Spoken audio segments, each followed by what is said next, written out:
ज्यांनी प्रतिकार केला नाही ते सहज मारले गेले. ज्यांनी क्षीण तरी प्रतिकार केला त्यांना हाल हाल करून मारण्यात आलं. शहरांच्या वेशींवर पाट्या झळकायला लागल्या. चेटक्यांनो याद राखा आणि पुढे येऊ नका. प्रकरण 6. सिनीचे कपडे किंचित फाटले होते, पण त्याला इलाज नव्हता. गावात शिरताच पहिल्याच बऱ्यापैकी हॉटेलमध्ये ते शिरले होते. अजून फारशी गर्दी नव्हती. सिनी बाथरूममध्ये जाऊन चेहरा आणि केस नीटनेटके करून आली होती. हरीश आणि सिनी आता प्रथमच एकमेकांना नीट पाहत होते. सिनी किंचित सावळ्या रंगावर होती. नाकी डोळी नीटच होती. असामान्य नसली तरी आकर्षक होती. तिच्यावर ओढवलेल्या भयानक प्रसंगांनीही तिची तरुण कांती कोमेजली नव्हती. हरीशकडे कुतूहलाने पाहणाऱ्या भुऱ्या डोळ्यांमध्ये शंका, नवल, भीती, आदर सगळं काही होतं. सिनीला आपल्या समोर एक 30च्या सुमाराचा शिडशिडीत बांध्याचा गंभीर चेहऱ्याचा माणूस दिसत होता, पण इतरांपेक्षा तो वेगळा वाटत होता. काल रात्री त्यानं 6 जणांना ठार केलं होतं, पण तरीही त्याचा वेगळेपणा त्यात नव्हता. तिला संधी मिळाली असती तर तिनंही तेच केलं असतं. त्याच्या संबंधी तिला काहीच माहिती नव्हती हे आता तिला जाणवलं. नाश्त्याची प्लेट पुढे ओढीत सिनी म्हणाली, हरीश, तू काल रात्री तिथे कसा आलास हे सांगितलं नाहीस? सांगितलं नाही का? सहज भटकत आलास? आजच्या दिवसात त्यावर कोणाचा विश्वास बसेल? एकतर तू खरं सांगत नाहीस किंवा तू इतरांपेक्षा वेगळा आहेस. सिनी, मी स्टारजम्पमध्ये होतो. स्टारजम्प? तिच्या चेहऱ्यावरचा रंग एकदम उतरला. होतो म्हणालो, आता नाही, म्हणून मी रानावनात हिंडत होतो. पण हे बघ, सगळं तुला सांगत बसत नाही, त्याची आवश्यकता नाही. ते कदाचित तुला समजणारही नाही. आणि महत्त्वाचं म्हणजे माझ्याविषयी तुला जेवढी कमी माहिती असेल तेवढी चांगली. सध्या माझ्यावर त्यांची मर्जी खप्पा झाली आहे. माझ्या सहवासात जे जे येतील त्यांना संशय येईल. तुझ्या आत्तापर्यंतच्या कष्टात आणखी भर नको. सिनी काही क्षण त्याच्याकडे पाहत राहिली, पण हरीश खाली प्लेटकडे पाहत होता आणि पद्धतशीरपणे नाश्ता करीत होता. त्याला भूक लागली होती आणि पुढचं जेवण केव्हा मिळेल याची काहीच शाश्वती नव्हती. कोणत्याही क्षणी अडवलं जाण्याची त्याला धास्ती वाटत होती. अजूनपर्यंत आपण मोकळे कसे राहिलो याचाच तो नवल करीत होता. कदाचित त्यांना 4 चौघात उघड्यावर तमाशा करायचा नसेल आणि तमाशा हा होणारच. हरीश सहजासहजी आपल्या हाती लागणार नाही याची त्यांना कल्पना आलेली असणारच. आत्तार एव्हाना शुद्धीवर आला असेल, त्या प्रसंगाचं स्पष्टीकरण ते कसं काय करतील? हरीशच्या पछाडण्याशी ते त्याचा संबंध लावतील का? ते काहीही असो, पुढचं पाऊल ते काळजी न टाकतील. आडमार्गाने हरीशला अडवण्याचा प्रयत्न करतील. प्रयत्न करणार याबद्दल मात्र त्याला शंका नव्हती. या सिनीला तिच्या घरी पाठवलं पाहिजे. काय प्रसंग येईल त्याला तोंड द्यायला तो एकटाच हवा. त्यानं हॉटेलमध्ये 4ही बाजूंना नजर फिरवली. मध्ये मध्ये काही माणसं आत आल्याची त्याला अर्धवट जाणीव झाली होती, पण आत्ता त्याला दिसलं की तो आणि सिनी यांच्याखेरीज हॉटेलमध्ये कोणीच नव्हतं.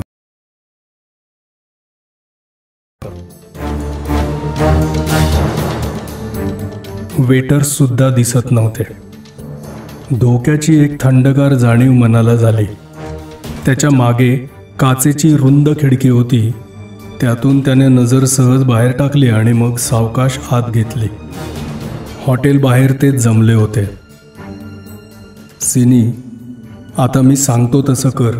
वाद घालत बसू नकोस. हॉटेल बाहेर गर्दी जमतेय आणि त्यांचा नूर मला चांगला दिसत नाही. मी एकटा असलो तर मला सुटायची काहीतरी आशा आहे. निदान हा माझा व्यक्तिगत संघर्ष आहे, त्यात तुझा काहीही संबंध नाही. तेव्हा आता उठ आणि काही झालंच नाही अशा आविर्भावात बाहेर जा.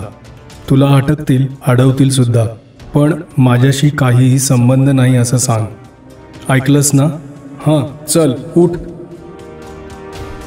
पण हरीश, तुला संकटात सोडून? ती एकदम गोरीमोरी झाली होती. तुम्हा बायकांना काही अक्कलच नाही का? मी सांगतो तसं कर. तिच्या डोळ्यात रागाचा स्फुल्लिंग चमकला, पण तो लागलीच विझला. तिच्या चेहऱ्यावर एक कडवट हास्य आलं, पण डोळे गहिरे झाले होते. हरीश, मला माहिती आहे तू मला मुद्दाम चिडवण्याचा प्रयत्न करतोयस. मी फसायची नाही आणि येथून हलायची पण नाही. सिनी, हरीश समजावणीच्या आवाजात म्हणाला, तुला आता सगळं सांगत बसायला वेळ नाही. तुझा हेतू मला समजतो आणि त्याबद्दल मी तुझा आभारी आहे. तुला हे कळत नाही का की तुझ्या राहण्यानं तू माझंच काम आणखी कठीण करीत आहेस. मला खरी मदत करायची असली तर मला येथे एकटा सोडून जा. पण हरीश, पुन्हा तुझी भेट कधी होणार? मी पालपूरला येईन. काय वाटेल ते झालं तरी मी पालपूरला येऊन तुझी गाठ घेईन. हे वचन आहे सिनी. सिनीनं त्याच्या चेहऱ्यावरची नजर काढली आणि काहीही न बोलता ती उठली आणि मोठ्या काचेच्या दाराबाहेर पडली. तिची सुरक्षितता हरीशला एकदम सर्वात महत्त्वाची वाटायला लागली होती. बाहेरची गर्दी रेस्टॉरंटच्या दाराला भिडली होती. सिनीला एक दोघांनी हटकलं. खांदे उडवून ती काहीतरी बोलली आणि मग ती गर्दीतून पलीकडे गेली होती आणि आपल्या वाटेला लागली होती. मागे एकदाही वळून न पाहण्याचा शहाणपणा तिनं केला. तिची पाठमोरी आकृती एका कोपऱ्यावर वळली, दिसेनाशी झाली. हरीशनं मोठा सुस्कारा सोडला. गर्दीत रांगारांगांनी भर पडत होती. ही सुशिक्षित नागरी माणसं, पण गर्दीत मिसळताच त्यांचं वेगळेपण झाकळून जात होतं. त्या सर्वांपेक्षा गर्दीला स्वतःचा असा वेगळाच एक साचा होता. त्यांना माझा संशय आला कसा? हरीश मनाशी वारंवार आश्चर्य करीत होता. सरोजला आणि अत्तारलाही त्याच्यातला बदल एका क्षणात समजला होता. तो स्वतःबरोबर अशी कोणती खूण वागवत होता? गर्दी मागे पुढे होत होती. फुटक्या फरशांवर पायताणं घासली जात होती. रानटी लोकांच्या युद्धापूर्वीच्या नाचासारखीच ही हालचाल होती आणि कारणही तेच होतं. हे सर्व लोक घाबरलेले होते.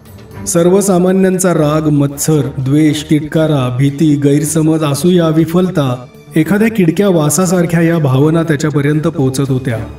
तो एकटा होता, ते अनेक होते. ते त्याला मारणार होते. आजवर त्यांनी अनेकांना ठार केलं होतं तसंच, पण तरीही भेदरलेले ते होते. पराभूत झालेले ते होते. मानव बदलला होता, हे सर्व मागे राहणार होतं.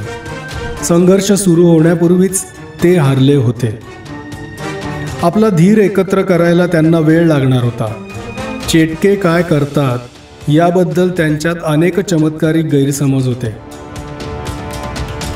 मनावर एखादा हिरवट निळसर पडदा आल्यासारखं हरीशला वाटलं.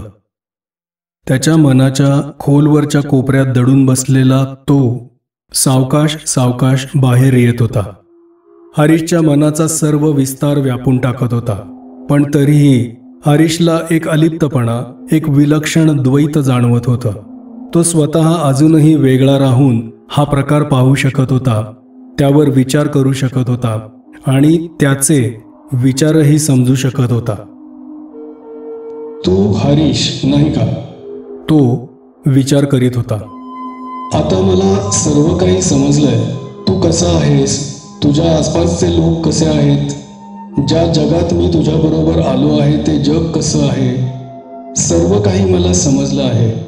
परवाची घबराट आता पुन्हा व्हायची नाही. नक्की?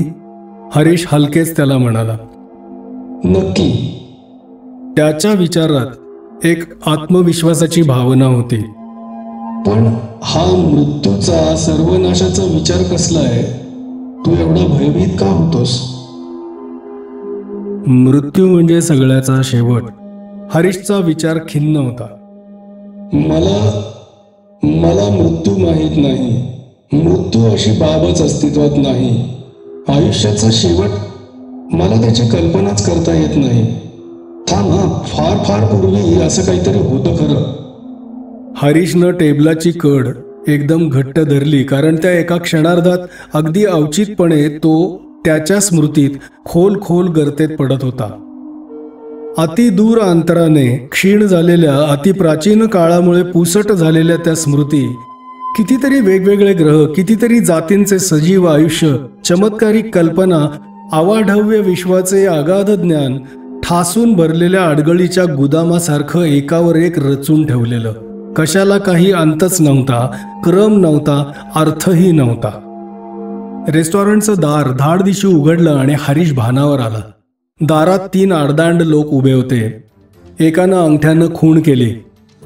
चेटक्या बाहेर ये, तो गुरगुरत म्हणाला. तिघांच्या नजरा खुनी द्वेषानं जळजळीत झाल्या होत्या. हल्ला नाहीस तर ओढून काढू. शरीराच्या असंख्य छिद्रांतून धैर्य ओघळून जात होतं. पायातला जोर गेला होता. ते रबरासारखे लवचिक झाले होते. आपल्या पुढे काय वाढून ठेवलं आहे याची हरीशला पुरेपूर कल्पना होती. सिनीचा भाऊ. त्याची पावलं सावकाश दाराच्या दिशेनं वळली. मनातल्या मनात तो त्या निळसर हिरवट अंशाचा शोध घेत होता, पण त्याचा कुठे मागमूसही नव्हता. तू? हरीश चिडून त्याला उद्देशून म्हणाला. तुला मृत्यू मान्य नाही ना? तुला जीवनाचा अंत माहीत नाही ना? आता पहा. त्याच्या खांद्यावर एक राकट हात पडला आणि तो पुढे ढकलला गेला. शेवटच्या क्षणी ज्योत पुन्हा एकदा फुलून आली. हरीश ओरडला. कोण म्हणतो मी चेटक्या आहे? मी म्हणतो मी. दाराबाहेरच्या गर्दीतून कशीबशी वाट काढीत एक म्हातारा पुढे आला. अस्थिपंजर शरीर, सुरकुतलेली त्वचा, पांढऱ्या केसांचा गुंतावळा, लाल गुंजांसारखे डोळे. त्याचा आवाज चिरका येत होता, पण त्याच्या शब्दांबरोबर गर्दीत हसण्याची खसखस पिकली. कुलकर्णी स्वतः चेटक्या आहे. हरीशला पुढे ढकलीत हरीशच्या मागचा माणूस हसत म्हणाला. तो तुमच्यासारख्यांना बरोबर ओळखतो. त्यानं कितीतरी चेटके पकडून दिलेत. हा काय करतो सांग रे? पुढे सरकता सरकता लोक कुलकर्णीला प्रश्न विचारत होते. हा उडतो का रे? हा जनावरात बदलतो का रे? हा आग लावतो का रे? चला काय करतो सांग तरी. म्हातारा कुलकर्णी बारीक डोळ्यांनी हरीशकडे पाहत होता. आपली मान सावकाश हलवीत तो म्हणाला. वेगळा आहे खरं, पण काही सांगता येत नाही. सगळं मेंदूत चकचकत्या आरशासारखं आहे. तिकडे फेकावं ते सगळं जसंच्या तसं परत फेकलं जातं. मोठा चमत्कारिक चेटक्या आहे खरा. आरशाचा मेंदू आहे काय? आता त्याच्या ठिकऱ्या उडवू. कोणीतरी हरीशला मागून जोरानं ढकललं. तो जोरात पुढे गेला आणि पुढे घातलेल्या एका पायात अडखळून तोल जाऊन खालच्या फरशीवर आपटला.